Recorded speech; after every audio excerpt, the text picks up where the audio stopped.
Hello everyone, कैसे हैं आप सभी। आई होप अच्छे एंड स्वस्थ होंगे। आप सभी का स्वागत है आपके अपने यूट्यूब चैनल लर्न विद प्रीत चौधरी में।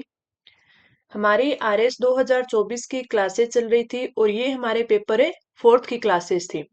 पेपर फोर्थ में हमारा जो यूनिट फर्स्ट है हिंदी का, यूनिट फर्स्ट हिंदी और आपके यूनिट सेकंड इंग्लिश, आपके इंग्लिश की है। मैं जितने भी मुझसे पॉसिबल हो रही है मैं आपको जो कंटेंट है वो टेलीग्राम पे प्रोवाइड करवा रही हूँ और लगभग कंटेंट है आपको वहां पे प्रोवाइड करवा रही हूँ। और साथ में हिंदी की बात करें तो हिंदी में आज हम एक बार सिलेबस देखेंगे कि हमने क्या क्या कवर कर लिया है और एक आध क्या हमारा कुछ बचा हुआ है। हिंदी की बात करें तो जो पार्ट ए है आपका व्याकरण का, कितने अंक का, 50 अंक का। ठीक है, उसमें से हमने सारे के सारे टॉपिक कर लिए हैं। संधि हो गया, संधि विच्छेद हो गया और हर दिन हम इसकी प्रैक्टिस कर रहे हैं। साथ में उपसर्ग, प्रत्यय, पर्यायवाची शब्द, विलोम शब्द, आपके शब्द युग्म, आपके वाक्यांश के लिए सार्थक शब्द। आपकी शब्द शुद्धि दो टाइप की आएगी, एक तो आपके वाक्य की वाक्य शुद्धि और एक आपकी कौन सी, शब्द शुद्धि। तो ये भी हमने है वो अच्छे से कवर कर रखी है और रोज हमें इसकी प्रैक्टिस है वो कर रही हैं। आगे आपके मुहावरे और आपकी लोकोक्तियां, इन दोनों का आपको वाक्य में प्रयोग करना है और ये मैं आपको अच्छे से सिखा भी रही हूँ, दोनों का हमें कर रही हैं। और लास्ट में हमारी बचती है पारिभाषिक शब्दावली। पारिभाषिक शब्दावली की बात करें जो भी इम्पोर्टेंट थी वो मैंने आपको वैसे अलग से क्लास लेकर है वो भी आपको करवाई है। और इसमें करवाने के साथ साथ जो हमारे टेस्ट होते हैं उसमें भी हमें करते हैं। तो ये तो हो गया हमारा पार्ट है जो कि हमारा पूरा कंप्लीट है। अब बात करते हैं हमारे पार्ट बी की, और पार्ट बी भी कितने नंबर का है, 50 नंबर का है, जिसमें हमें कितने, पांच जो टॉपिक दे रखे हैं या पांच क्वेश्चन इसमें से हमारे आएंगे। सबसे पहले आता है संक्षिप्तीकरण। संक्षिप्तीकरण है हमने बिल्कुल अच्छे से कर लिया है और काफी सारे एग्जाम्पल भी कर लिए हैं और आगे भी हम इसको करते रहेंगे। अगला हमारा जो दूसरा टॉपिक है वो है पलवन। ये भी हमने अच्छे से कर लिया है पलवन को भी। ठीक है, फिर तीसरा हमारा टॉपिक है पत्र लेखन। तीसरा टॉपिक है पत्र लेखन। जो हमारा सिलेबस है वो भी हमें कभी कभी, वैसे तो हमें अच्छे से याद होना चाहिए लेकिन कभी इसका रिवीजन इसका भी कर लेना चाहिए। वो इसलिए ताकि हमारी जो आंसर राइटिंग है और बेहतर बन पाए और हमें पता चले कि हाँ हमने इतना कवर कर लिया है और इतना रह चुका है। पत्र लेखन की बात करें तो इसमें हमारे एक तो जो सामान्य कार्यालय पत्र होता है, सामान्य कार्यालय पत्र, वो हम कर चुके हैं। एक तो आपके ये था। दूसरा आपका कार्यालय आदेश पत्र था, वो भी हम कर चुके हैं। उसके बाद आपका तीसरा था अर्ध शासकीय पत्र। तीसरा कौन सा था, अर्ध शासकीय पत्र, जो कि आज हमें करने वाले हैं और अच्छे से सीखेंगे कि इसको किस प्रकार लिखना है, इसका क्या प्रारूप होता है अर्थशास्त्रीय पत्र। और इसके अलावा एक था अनुस्मारक, जो कि हम अच्छे से कर चुके हैं और आगे भी इन सब की हमें वो प्रैक्टिस है वो करते रहेंगे। अनुस्मारक, ठीक है, यानी आपका रिमाइंडर। तो हमने कार्यालय पत्र कर लिया, कार्यालय आदेश कर लिया, अर्थशास्त्र हमारा रहा है जो कि आज हम अच्छे से करेंगे और इसके आगे भी हम एक दो और पेपर लेके आएंगे जिसमें हम इसकी प्रैक्टिस करेंगे। अब बात करते हैं, ये पत्र लेखन हो गया और आपका संक्षिप्तीकरण पलवन पत्र लेखन। इसके बाद आता है आपका प्रारूप लेखन। इसके बाद क्या आता है आपका प्रारूप लेखन। अगर हम प्रारूप लेखन की बात करें तो प्रारूप लेखन में भी कितने हैं आपके, चार है। प्रारूप लेखन में भी चार है। चार कौन कौन से, अधिसूचना कर चुके हैं, निविदा यानी टेंडर कर चुके हैं, परिपत्र यानी सर्कुलर वो भी कर चुके हैं और विज्ञप्ति कर चुके हैं। अगर विज्ञप्ति मैंने आपको एक दो एग्जाम्पल ही करवाया है तो आगे भी इसकी और ज्यादा एग्जाम्पल है मैं आपको करवा दूंगी। ठीक है, उसके बाद आता है हमारा पांचवा अनुवाद का। अनुवाद का, तो ये अनुवाद भी हम अच्छे से कर चुके हैं और मैंने आपको यहां तक सिखाया था कि अगर अनुवाद में आप ऐसे सोचते हो कि हमें कोई पैराग्राफ दिया गया है और उस पैराग्राफ में सभी बच्चों का माइंड एक साथ नहीं चलता, कोई जैसे एक लाइन लिखनी होती है तो हम इसमें क्या करते हैं कि कुछ जो शुरू के शब्द होते हैं वो लास्ट में लिख देते हैं, लास्ट वाले शुरू में लिख देते हैं। लेकिन लिखने से कोई फर्क नहीं होता, बस इतना ध्यान रखना चाहिए कि हमने जो लाइन में जो शब्द लिखे हैं उनका अर्थ है वो सेम ही होना चाहिए। ये नहीं कि हमने पहले और बाद में लिखने के चक्कर में या फिर हमें जो पहले लिखा गया बाद में लिखा गया उसमें हमारे जो लाइन का जो अर्थ था वो चेंज हो गया, वो नहीं होना चाहिए। ये सारी चीजें मैंने अच्छे से आपको पिछला जो हिंदी अनुवाद का एक करवाया था उसमें अच्छे से मैंने आपको समझाया था। और अब आता है हमारा पार्ट सी। पार्ट सी में आपका क्या आता है, निबंध आता है। पार्ट सी में निबंध आता है, तो निबंध भी मैंने आपको 1 से 2 करवा चुकी हूँ। और आज मैं एक और आपको निबंध का विषय दूंगी, तो उस पर आपको निबंध है वो लिखना है, प्रैक्टिस करनी है आंसर राइटिंग की। और कल वाले टेस्ट में हम उस निबंध पर सॉल्यूशन करेंगे, उस निबंध को खुद लिखेंगे। ठीक है, तो ये था हमारा हिंदी यानी आपका यूनिट फर्स्ट। अगर हिंदी की इसमें बात करें तो निबंध के अंदर जो आपके क्वेश्चंस आते हैं, ठीक है, यानी आपके उद्धरण, ठीक है, वो भी मैं आपको प्रोवाइड करवा चुकी हूँ टेलीग्राम पर। जैसे मैं अलग अलग करवाती हूँ, मीडिया पर करवा दिया आपको, ठीक है, पर्यावरण पर करवा दिया आपको, माता पर करवा दिया आपको, और इस प्रकार है क्षमा पर आपको कई सारे लिख के दे दिए, विज्ञान पर लिखे दे दिए, कोई नीति होती है उस पर लिखे दे दिए। तो इस प्रकार है मैं आपको वहां पर जो एक क्यूटेशन होते हैं वो लिख के दे देती हूँ। तो वो आप है एक साइड अपने नोट डाउन कर लेना, जिससे आपको क्या होगा, निबंध हो गया, पलवन हो गया, तो इनमें जो आपकी आंसर राइटिंग है और बेहतर करने के लिए आपके पास से कंटेंट होगा। तो इन चीजों को आप वहां से अपने पास है वो नोट डाउन करके रखा करो। अब चलिए हम बात करेंगे आज के हमारे टेस्ट की। ये था, हमने हमारे सिलेबस को एक बार देखा ताकि हमें पता चले कि हमने हमारे सिलेबस में अब तक क्या कर रखा है और क्या हमारा अभी करना बाकी है। तो हमने अच्छे से, हमारी जो प्रैक्टिस है वो काफी अच्छे से हम कर रहे हैं और काफी अच्छे से हमारी हो भी रही है। तो अब हम आज के टेस्ट पर चलते हैं। आज के टेस्ट की बात करें तो हमारा जो पार्ट ए है, पहले पार्ट ए करते हैं, फिर हमारे पार्ट बी में हम अर्थशास्त्र के पत्र आज करेंगे। निम्नलिखित उपसर्गों से मिलकर दो दो शब्द की रचना कीजिए। हमें दो उपसर्ग दिए गए हैं और उनसे हमें दो दो शब्द है लिखने हैं। सबसे पहला हमें दिया गया है सम उपसर्ग। सम उपसर्ग दिया गया है, तो इससे बनने वाले दो शब्द अगर मैं लिखूं तो दो कौन से हो गए, एक तो हो जाएगा आपका समनव्य, एक हो जाएगा समनव्य, ठीक है। दूसरा क्या हो जाएगा आपका, दूसरा हो जाएगा समरचन, समरचन, ठीक है। अब दूसरा हमें दिया गया निस। निस उपसर्ग की बात करें तो निस से हम दो शब्द बना सकते हैं। एक तो बना सकते हैं निस्संधि, एक तो हम बना सकते हैं निस्संधि। दूसरा क्या बना सकते हैं, निस्सत्व, निस्सत्व। अब देखिए मैं आपको कई बार क्वेश्चन करवाती हूँ ना, जब जैसे हमने लिखा कि उपसर्गों से मिलकर दो दो शब्द बनाइए, तो कभी तो मैं आपको दो दो ही लिखवाती हूँ, कभी मैं आपको एक्स्ट्रा 4-5 लिखवा देती हूँ। तो वो इसलिए, अब आप एक चीज ध्यान रखना कि जब आप एग्जाम में आपको दो पूछे तो दो ही लिखना, क्योंकि हमारा पेपर लेंथी होता है, हमें टाइम से वो कंप्लीट करना होता है। तो मैं आपकी प्रैक्टिस के लिए दो दो भी लिखवा देती हूँ, और ये सोचती हूँ कि आपको कंटेंट ज्यादा मिले इसलिए ज्यादा भी लिखवा देती हूँ, लेकिन जितना आपको पूछा जाए आपको उतना ही लिखना है, ठीक है। आगे बढ़ते हैं, अगला, निम्नलिखित प्रत्ययों में से दो दो शब्दों की रचना कीजिए। पहला प्रत्यय दिया गया वह और दूसरा दिया गया है ए। अगर वह प्रत्यय की बात करें तो इससे बनने वाला शब्द हो सकता है विशु। क्या हो सकता है, विशु। दूसरा शब्द क्या हो सकता है, अर्णव, अर्णव, ठीक है। ये दो शब्द बन गए आपके वह प्रत्यय से। अगला आता है हमारा अ प्रत्यय।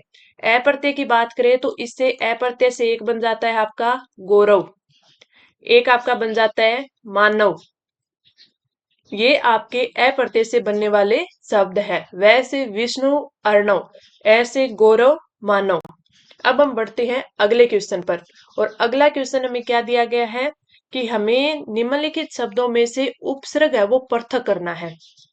इसमें हमें क्या पूछा है, उपसर्ग पृथक करना है, तो हमें इसमें से सिर्फ उपसर्ग ही बताना है। जैसे प्रांतक, प्रांतक की बात करें तो इसमें आपसे सिर्फ उपसर्ग पूछा है, तो आप है ये लिख सकते हैं कि पर, इतना लिख दोगे तो भी आपको नंबर है पूरे में से पूरा मिलेगा, ठीक है। और लिखना चाहो तो आप पूरा लिख दो, पर प्लस आंतक, पर प्लस आंतक, दोनों आप पे डिपेंड करता है। अनावश्यक, अनावश्यक की बात करें तो अन प्लस आवश्यक, अन प्लस आवश्यक, ये आपका हो गया उपसर्ग, अन उपसर्ग हो गया। अगला आता है प्रणम्य। प्रणम्य की बात करें तो इसमें कौन सा है, पर उपसर्ग है प्लस में नम्य, पर उपसर्ग प्लस में नम्य। तो प्रांतक में पर उपसर्ग है, अनावश्यक में अनुपसर्ग है, प्रणम्य में पर उपसर्ग है। अब हम आगे बढ़े, अगला हमें क्वेश्चन क्या दिया गया है, अगला क्वेश्चन दिया गया है कि निम्नलिखित में से प्रत्यय व मूल शब्द पृथक कीजिए। अब इसमें खुद ने बोला है मूल शब्द भी हमें लिखना है, ठीक है, तो ऐसे आपको अच्छे से पढ़ना है। तो अब इसमें हम क्या करेंगे, इसमें हम दोनों अलग अलग लिखेंगे। धारक है वो ध्री प्लस अक, इससे बनता है ध्री यानी धार, ध्री यानी धार।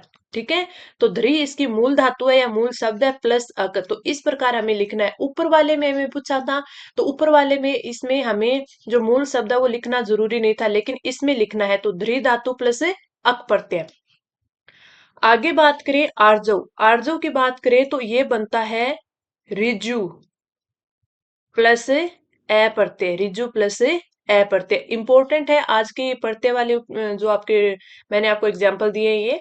अगला है कुमार्य, अगला है कुमार्य। कुमार्य की बात करें तो इसमें आपका हो जाएगा कुमार प्लस में यह, कुमार प्लस में यह।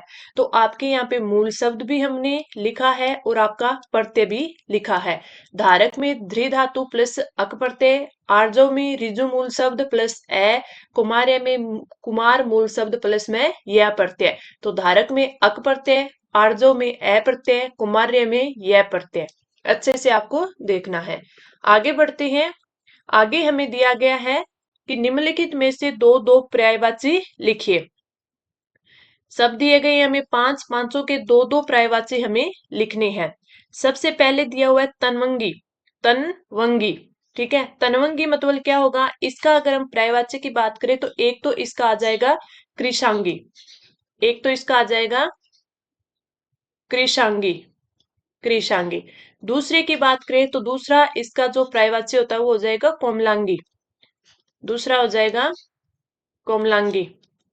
तो तनवंगी के दो पर्यायवाची हो गए, कृषांगी और कोमलांगी। अगला आता है गरुड़, गरुड़ की बात करें तो गरुड़ का एक तो पर्यायवाची होगा नागांतक, नागांतक।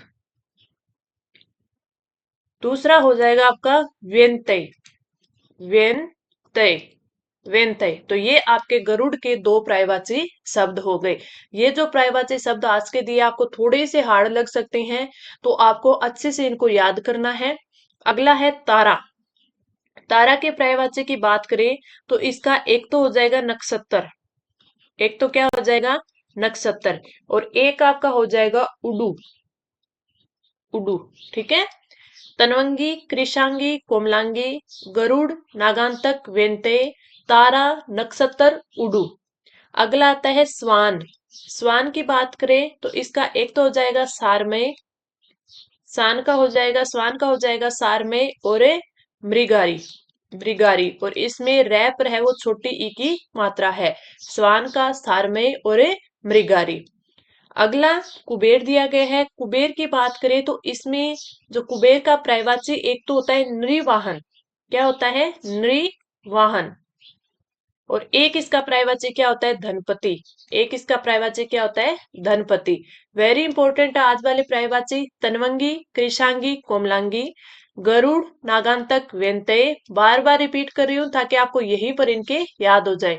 तारा के नक्षत्र उडू, स्वान के सारमेय मृगारी, कुबेर के नृवाहन और धनपति। एक चीज याद रखना, जैसे हम इनकी प्रैक्टिस कर रहे हैं तो इनको हम पढ़ ही रहे होते हैं अपनी बुक से, लेकिन जब हम टेस्ट कर रहे होते हैं और कुछ एक शब्द ऐसा आ गया, जैसे आप मान के चलिए कि हमने इनमें से और तो सारे पढ़े थे, एक तनवंगी नहीं पढ़ा था, तो अपनी बुक में जहां पे पर्यायवाची शब्द दिए गए हैं वहां पे ऊपर जो आपके जगह होती है वहां पे तनवंगी लिख लीजिए और वहां पे इसके दो पर्यायवाची लिख लीजिए, अगर ये आपने नहीं पढ़े है तो। टेस्ट करने का यही एक मोटिव होता है कि हमने जो पढ़ा है उसका तो रिवीजन करना ही है, जो हमारे आगे नहीं आया है वो हम नोट डाउन करें और उनको हम अच्छे से प्रिपेयर करें। तो अगर आपने ये मैंने एग्जांपल दिया, हो सकता है आपने पढ़ा हो, लेकिन जो कुछ भी आपने पढ़ा नहीं हो, आपके आगे नहीं आया हो, तो आप उसे नोट डाउन कर लीजिए। अब आप पर्यायवाची शब्द का रिवीजन करोगे तो ये आपके सामने आएगा और आप उसको अच्छे से रिवाइज कर पाओगे। आगे बढ़ते हैं। अगला क्वेश्चन, अगला हमें दिया गया है विलोम शब्द। विलोम शब्द की बात करें, निम्नलिखित शब्दों के विलोम शब्द लिख ले। अब सबसे पहला दिया है अध्यवसायी, पहला क्या दिया गया है अध्यवसाय, तो इसका हो जाएगा अनध्यवसाय, अन आ जाएगा आपके आगे, तो इसका अनध्यवसाय। ठीक है, अन पूरा आएगा। तो अध्यवसाय का हो जाएगा अंध्यवसाय। ठीक है। आगे बात करें उद्विग्न। उद्विग्न की बात करें तो इसका जो विलोम होता है वो होता है अनुद्विग्न। अब ये उद्विग्न है, इसको आप ऐसे भी लिख सकते हो ना, उ, ये आ गया आपका। ठीक है। द, वह, द के नीचे आ गया, वह की मात्रा थी वो द पे आ गई, और अब इसको आप ग आधा और न, ये भी आपका बिल्कुल सही है। ये बार बार मैंने सिखाया है आपको कि अगर ऐसा भी लिखा हुआ हो तो वो भी बिल्कुल सही होता है, क्योंकि जो आधा द है इसको पूरा करने के लिए वह इसके पैरों में आ जाता है। तो इसका अगर हम विलोम देखें तो वो क्या बनेगा, अनुद्विगन। अनुद्विगन। ठीक है, ये इसका विलोम हो जाएगा। अगला आता है वेमनस्य। वेमनस्य की बात करें तो इसका जो विलोम होगा वो हो जाएगा सोमनस्य। सोमनस्य। अध्यवसाय, अनध्यवसाय, उद्विगन, अनुद्विगन, वेमनस्य, सोमनस्य। अगला जो हमें शब्द दिया गया है वो है मृषा। अगला जो शब्द दिया गया है मृषा यानी झूठ। मृषा यानी झूठ, तो इसका हो जाएगा सत्य। अगला सिरोभाग। सिरोभाग का क्या हो जाएगा, अधोभाग। सिरोभाग का हो जाएगा अधोभाग। तो हमने सारे देख लिए। हमने देखा अध्यवसाय का अंध्यवसाय, उद्विग्न का अनुद्विग्न, वेमनस्य का सोमनस्य, मृषा का सत्य, सिरोभाग का अधोभाग।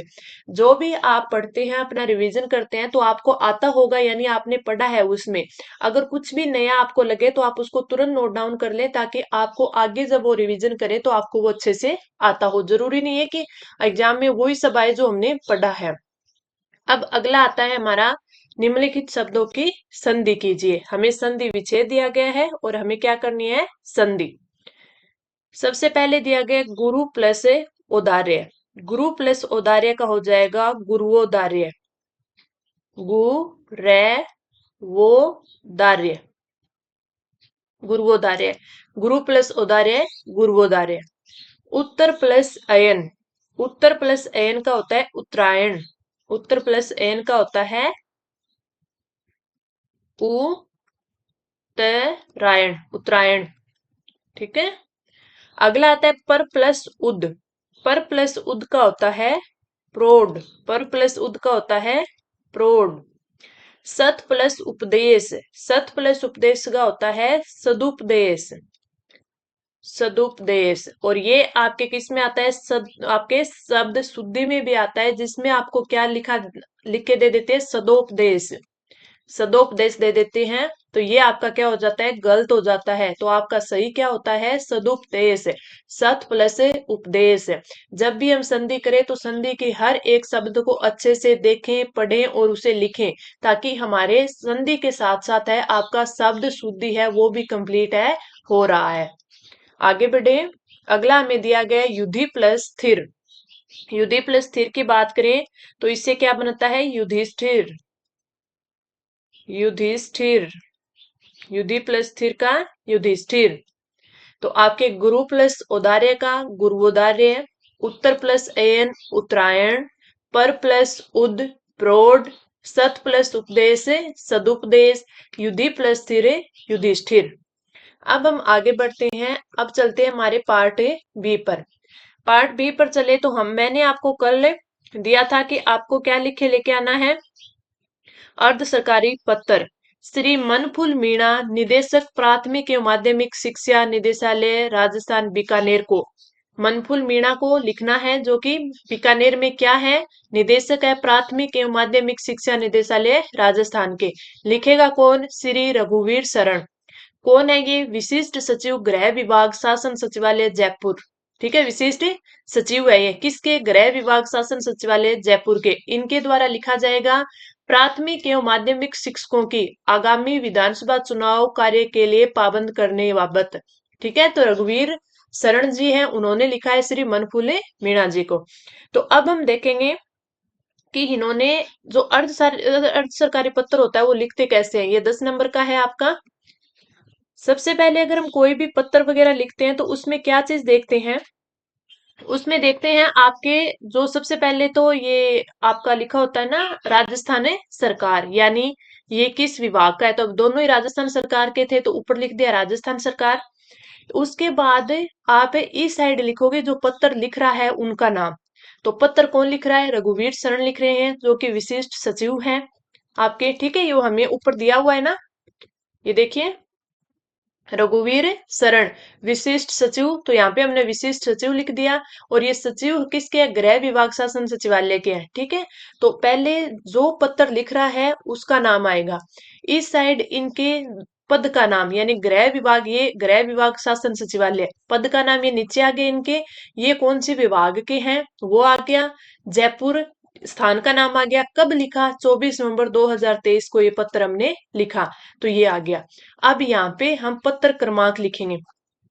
पत्र क्रमांक लिखने के बाद आप यहाँ पर ये अर्ध शासकीय पत्र क्रमांक, ये क्या हो गया, अर्ध शासकीय पत्र क्रमांक, ये नंबर लिख दिया गृह विभाग, ठीक है, शासन सचिवालय, और ये 46 नंबर आपका पत्र हो गया।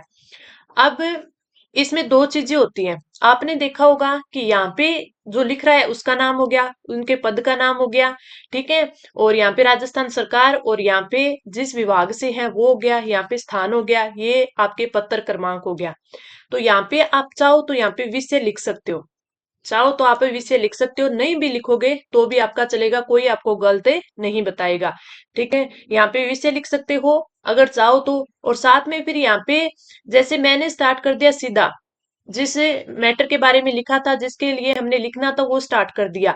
क्यों, क्योंकि हम पहले भी उनसे जो ये प्राथमिक और ये शिक्षा, माध्यमिक शिक्षा के जो टीचर होते हैं उनके बारे में पहले भी उनको लिखा गया है, तो मैंने सीधा स्टार्ट कर दिया। आप चाहो तो यहाँ पे लिख सकते हो प्रिय श्री, क्यों, क्योंकि अपने समान के लिए लिख रहा है ना, अपने बराबर वाले के लिए, तो यहाँ पे प्रिय श्री उनका नाम भी लिख सकता है, जैसे इसमें मनफूल है तो वो लिख सकता है। अगर आप लिखना चाहो तो लिख दो, नहीं भी लिखोगे तो ये नहीं होगा कि आपका गलत हो जाएगा और आपके नंबर कट जाएंगे। आप सीधा भी ये चीजें लिख सकते हो जैसे मैंने लिखा है। और आप चाहो तो सब्जेक्ट भी यहाँ पे लिख सकते हो, और ये प्रिय श्री भी यहाँ पे लिख सकते हो। अब आगे हमें बीच वाला मैटर लिखना है, जैसे जैसा कि आपको ज्ञात होगा कि जनवरी माह में होने वाले विधानसभा चुनाव को देखते हुए विगत चुनाव की भांति, अब मैंने इसलिए बोला था कि विषय मैंने इसलिए नहीं लिखा क्योंकि हम इसमें ये चीज भी बता रहे हैं कि पहले जो पिछले चुनाव हुए थे उसमें भी आपसे शिक्षकों के कार्य के लिए हमने बात की थी। तो विगत चुनाव की भांति इस बार भी आपके विभाग में कार्यरत शिक्षकों की चुनाव कार्य की पूर्णता हेतु आवश्यकता है, यानी जो शिक्षक है उनकी आवश्यकता है किस लिए, चुनाव कार्य उसको पूर्ण करवाने के लिए, ताकि चुनाव प्रक्रिया को ठीक से निपटाया जा सके। चुनाव अधिसूचना जारी होने से पूर्व मैं आपका ध्यान आकर्षित करते हुए निवेदन कर रहा हूँ। निवेदन इसलिए कर रहा है क्योंकि ये बराबर का है। निवेदन कर रहा हूं कि आपके अधीनस्थ कार्यरत शिक्षकों को सूचित कर दिया जाए कि वे चुनाव प्रक्रिया में अपनी अहम भूमिका अदा कर लोकतंत्र की जड़ें मजबूत करने में सहभागी बने। इतनी चीज लिखकर आप अपनी लाइन चेंज करोगे, वहां पे लिखोगे आवश्यक हो तो श्री देवी दयाल शर्मा जो चुनाव अधिकारी हैं जयपुर से संपर्क कर चुनाव विषयक विस्तृत जानकारी प्राप्त कर सकते हैं, यानी चुनाव के बारे में जो भी आपको जानकारी चाहिए आप उनसे ले सकते हो। यदि आपको अन्य जानकारी की आवश्यकता हो तो कृपया मुझे या अवर सचिव महोदय से संपर्क कर सकते हैं। आगे जब हमारा ये जो आपका बीच में जो भी हमने कंटेंट लिखा है वो खत्म होता है, तो यहाँ पे अपन लिखते हैं दीर्घायु की कामना करते हुए, या फिर आप यहाँ पे लिख सकते हैं कि शुभ कामनाओं सहित, शुभ कामनाओं सहित, आपको जो अच्छा लगे आप ये लिख सकते हो। दीर्घायु की कामना करते हुए ये भी बिल्कुल सही है, शुभकामनाओं सहित ये भी सही है। फिर अगर आप लिख रहे हो दीर्घायु की कामना करते हुए तो आप यहाँ पे लिख सकते हो शुभेच्छु। अगर आप लिख रहे हो शुभकामनाओं सहित तो शुभकामनाएं उन्होंने देती तो आप सीधा लिख सकते हो आपका, आप सीधा लिख सकते हो आपका, वो आप पे है, डिपेंड करता है कि आप किस हिसाब से आपको लिखोगे। हो सकता है आपने कहीं और से जो ये आपके अर्थशास्त्र के पत्र पढ़े हो तो वहां पर आपने लिखा हो शुभकामना सहित, और या फिर आपने शुभेच्छु पढ़ा हो, आपका पढ़ा हो, तो ये कोई भी गलत नहीं होता, बिल्कुल सही होते हैं। यहाँ पर फिर शुभेच्छु लिख के जो लिख रहा है उसका यहाँ पर नाम आ जाएगा रघुवीर शरण, यानी आप यहाँ पे क्या होंगे, उनके हस्ताक्षर हो जाएंगे, हस्ताक्षर हो जाएंगे, और फिर नीचे उनका नाम आ जाएगा, ठीक है। फिर इस साइड, इस साइड मैंने लिखा है श्री मनफुल मीणा, निदेशक प्राथमिक एवं माध्यमिक शिक्षा निदेशालय राजस्थान बीकानेर, यानी जिसको पत्र लिखा जा रहा है उसका नाम और उसका पद और उसके जगह का, यानी उसका जो एड्रेस होगा वो यहाँ लिखा जाएगा लेटर के लास्ट में और इस साइड। ये चीज आप ध्यान रखना। तो अर्थशास्त्र के पत्र में आपको क्या क्या चीजें ध्यान रखनी है? सबसे पहले तो आपको ध्यान रखना है कि यहाँ पे आप है वो सरकार का नाम लिख दो, राजस्थान सरकार हो गया। इस साइड है वो जो लिख रहा है पत्र उसका नाम और उसका पद का नाम आ जाएगा। वो किस कार्यालय से, उसके कार्यालय का नाम, जगह का नाम, डेट आ जाएगी। यहाँ पे फिर क्या आ जाएगा, अर्थशास्त्र के पत्र क्रमांक लिखा जाएगा। यहाँ पे चाहो तो सब्जेक्ट लिख सकते हो, ना चाहो तो ना लिखो, प्रियश्री भी लिख सकते हो उसको संबोधन करने के लिए। फिर आपको बीच में जो भी कंटेंट लिखना है वो लिखो। लास्ट में आप शुभकामनाओं सहित लिख सकते हो, दीर्घायु की कामना करते हुए लिख सकते हो।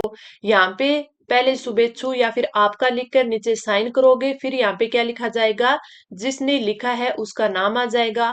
और लास्ट में एक चीज ध्यान रखनी है कि यहाँ पे उनका एड्रेस आएगा जिनको अपन लिख रहे हैं, यानी हम श्री मनफुल मीणा जी को लिख रहे हैं तो इनका नाम आ गया, इनका पद आ गया, इनके कार्यालय का नाम आ गया और इनके जगह का नाम आ गया, कार्यालय कहाँ पर है। तो ये आपका कार्यालय, जो आपका अर्थशास्त्र के पत्र है उसका जो प्रारूप है, किस प्रकार आपको लिखना है, वो अच्छे से मैंने आपको बता दिया। आई होप सारा अच्छे से समझ आया होगा। कोई भी डाउट रहता है तो आप मेरे को इसी वीडियो के नीचे कमेंट करके पूछ सकते हो। एक चीज याद रखना, आप जब ये क्लास ले रहे हो, ठीक है, ये क्लास लेने के बाद आपने मेरे को कोई आपका कोई डाउट रह गया, आपने मेरे को कोई कमेंट किया, ठीक है, मैंने उसका रिप्लाई कर दिया आपको। रिप्लाई करने के बाद आपने वो चीज आपको समझ नहीं आई या आप दोबारा उसी के नीचे कमेंट कर रही हो तो वो मेरे को शो नहीं होता, और इतना टाइम नहीं मिल पाता कि मैं वो वीडियो, जैसे आपने 5 दिन पहले वाली वीडियो पर कमेंट किया और मैंने एक बार रिप्लाई कर दिया, उसके बाद आपको वो चीज समझ नहीं आई, आपने दूसरा कमेंट किया, तो वो चीजें मेरे तक पहुंच पहुंच नहीं पाती, क्योंकि वो फिर मेरे को शो नहीं होता वहां पे, मेरे को हर एक वीडियो के नीचे जाने जाकर देखना पड़ता है। तो इससे अच्छा अगर आपका कोई कमेंट का रिप्लाई नहीं मिल रहा है, एक बार रिप्लाई कर दिया और दोबारा आपके पास रिप्लाई नहीं आया, तो आप तुरंत इंस्टाग्राम पर जाकर है मेरे को मैसेज कर सकते हो। वहां पर ये है कि हर मैसेज है वो शो होता है, ठीक है, लेकिन ये वीडियो के नीचे मेरे द्वारा एक बार रिप्लाई करने के बाद वो मेरे को वहां पे शो नहीं होता, फिर एक एक वीडियो के नीचे जाके देखना पड़ता है। ठीक है, तो आप ये मत सोचना कि मैडम ने रिप्लाई नहीं दिया। अगर आपका रिप्लाई नहीं आता है तो आप इंस्टाग्राम पर जाके मेरे को मैसेज कर सकते हो। कोई भी चीज, कोई भी आपको डाउट रहता है तो आप डायरेक्ट वहां पर मुझसे आप बात कर सकते हो। अब हम बढ़ते हैं अगले टेस्ट के क्वेश्चन पर। अगला हमारा जो क्वेश्चन है, अगला जो हमारा टेस्ट होगा, आप उसमें आपके पार्ट सी का क्वेश्चन रहने वाला है, और वो आपके भारत की विदेश नीति व पड़ोसी देश, इस पर आपका निबंध है वो रहने वाला है। तो कल हम इस निबंध पर है वो चर्चा करेंगे, अच्छे से इसको लिखेंगे। इसके बारे में मैं आपको काफी सारा कंटेंट दूंगी जिसको आप अच्छे से पढ़ोगे, याद करोगे, अपनी आंसर राइटिंग करोगे। ठीक है, तो आप इसको अपने लिखे देखना कि आप इसमें कितना अच्छा है वो कर पाते हो। तो चलिए अब हम मिलते हैं अगली क्लास में।